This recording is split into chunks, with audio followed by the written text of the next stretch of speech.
So, Satan, right? There's this weird modern image of Lucifer as this kind of misunderstood anti-hero. A handsome, chain-smoking bad boy with fiery wings, daddy issues, and a 16-pack that could cut glass. This is often justified with the explanation that Lucifer Morningstar was a solid 10, and when he fell from heaven he retained his good looks and charm. But the seductive bad boy persona is actually not his traditional representation. Medieval manuscripts paint Satan as less of a prince of darkness and more like the creature from the Black Lagoon. Now, both interpretations have literary merit. Sexy Satan has the benefit of being someone you could see yourself selling your soul to, while ugly Satan makes more sense conceptually, since if he was going to be spending eternity trying to seduce humanity to the dark side, it would make sense for God to not make it unnecessarily easy on him by making him not so easy on the eyes. So the question remains, where did the idea of sexy Satan come from? Yes, I know the first answer is the internet, in which literally everything is reimagined to be sexy, but this interpretation actually dates back to the time before the internet. So what did it? The answer, like the answer to so many other literary questions, is that somebody wrote a critically acclaimed piece of revisionist fanfiction about it. In this case, a little ditty known as Paradise Lost. Now, Paradise Lost is weird for a variety of reasons, not the least of which being that someone looked at this and somehow saw this. But the more important weirdness is one that's easily overlooked by modern audiences, namely that this poem was originally written in English, and that it was about God.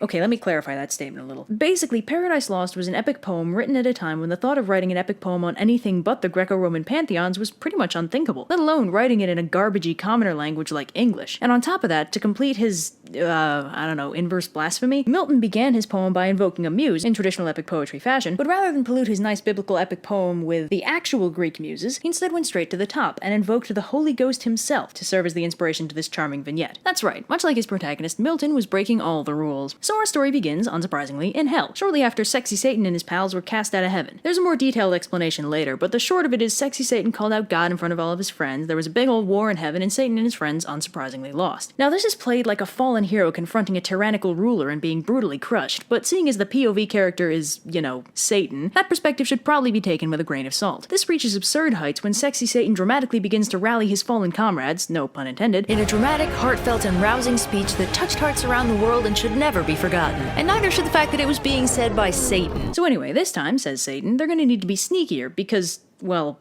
that. Oh, a brief side note. You may have noticed some so-called pagan gods in the crowd of fallen angels, including the entire Greek and Egyptian pantheons? Yeah, it's an unfortunate truth of religious writings that most authors don't allow for multiple sets of gods in the same literary universe. For a lovely subversion of this trope, read anything written by Neil Gaiman ever. Because this is one of those books about God with a capital G, I'm afraid our old Greek friends have been rewritten as demons in order to reconcile their existence with the big man upstairs. So anyway, the fallen angels make themselves a big shiny conference hall called Pandemonium and start debating how best to mess with God. Now, Sexy Satan has heard through the grapevine that God's fixing to make a new world populated by some new creatures who God would favor just as much, if not more, than the angels. And this, by the way, is where Daddy Issues Satan first originates. Anyway, yeah, new world, new losers. Satan decides the best way to screw with God is to do to these new beloved creatures what God did to him and his friends. Make them sin and thus fall. Yeah, not so beloved now, are ya? Why should you be good enough for him when I wasn't? You can't even fly! Daddy issues. So Satan sets about breaking out of hell so as to wreak havoc on God's new kids. This is complicated slightly by the fact that the gates of hell are guarded by Satan's daughter, Sin, and his son/grandson, really, don't ask, it's gross, Death. So Sin's like, yeah, I'm not opening the gate. God said not to. And Satan's like, oh yeah? Well, is God your real dad? I didn't think so. And Sin's like, you make a fantastic point. And opens the gate for him. So Sexy Satan scoots heavenward through chaos, which is apparently where hell is, but that's not important right now, because smash cut to God, chilling up in heaven with his favorite son. So God apparently knows that Satan is going to tempt humanity to fall, and he's totally cool with it. But it is going to complicate matters with regards to humanity being able to enter heaven. So God decides to give everyone a conscience to help guide them in the right direction. But Jesus is like, hey Dad, it's great and all that humanity's gonna have a guiding conscience to keep them from sinning, but what about original sin? That's not something they can get rid of, and with it, nobody's gonna be able to enter heaven. And God's like, gee, you're right. If only we had someone who'd be willing to incarnate and die really painfully in order to cleanse humanity of their sins.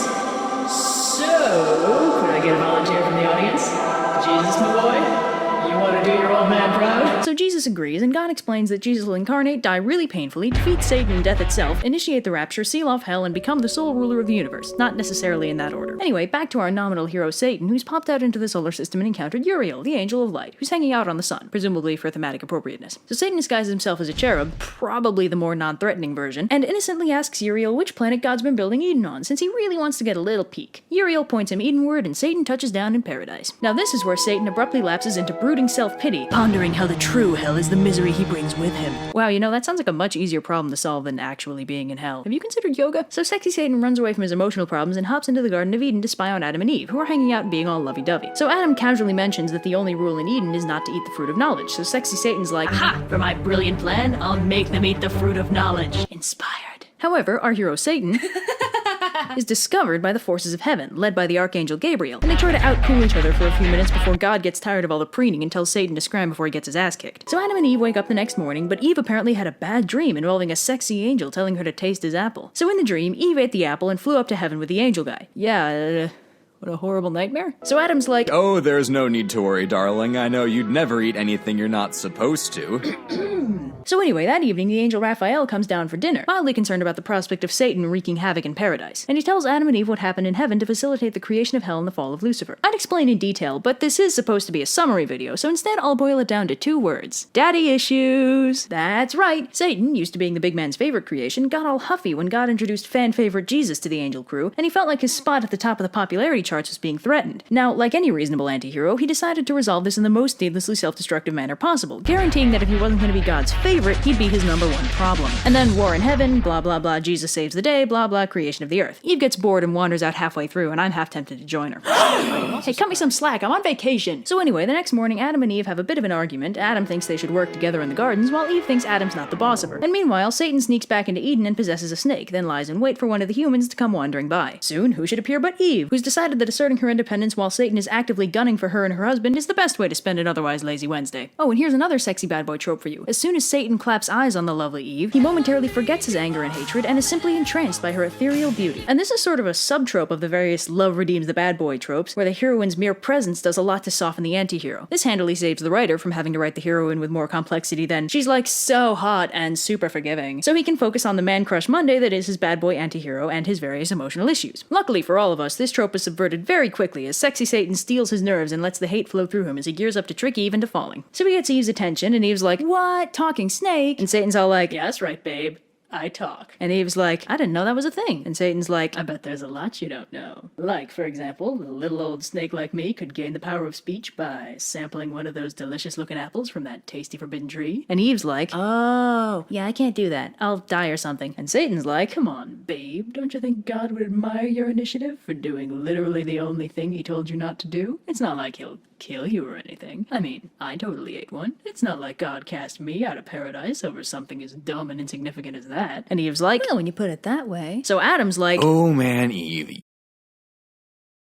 Time. and Eve's like, and Adam's like, I mean, nothing. You know what, sweetie? I didn't mean anything. Hand me one of those apples. We're going down together. then they, go down together, wake up with a nasty wisdom hangover, and spend the rest of the day arguing over whose fault it was that they screwed up so badly. So the next day, Jesus pops down to deal with the issue, and he's like, See, Eve, this is why you don't make decisions without your husband. Oh, please. You think I couldn't have got that guy to do something stupid? I'm the father of lies. He's not even wearing pants. Ah, I'm not even wearing pants. Not helping, Satan. I've never had my existence summarized so succinctly before. Call me when Dad makes you suffer and die for these losers. I'll just be over here, ruling in hell.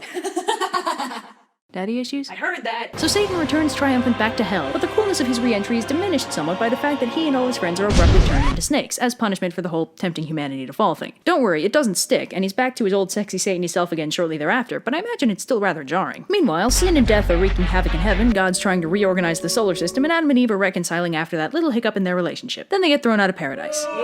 Hey, what do you want? They broke the rules fair and square. You want there to be no consequences for that kind of shenaniganery? Kind of. You shut your mouth, Lucifer. I see you back there. So Michael shows Adam some views of the future, which is basically the Bible on fast forward, and explains that Satan will get what's coming to him when Jesus comes back to life. So Adam and Eve descend out of Eden, secure in the knowledge that eventually things will get better.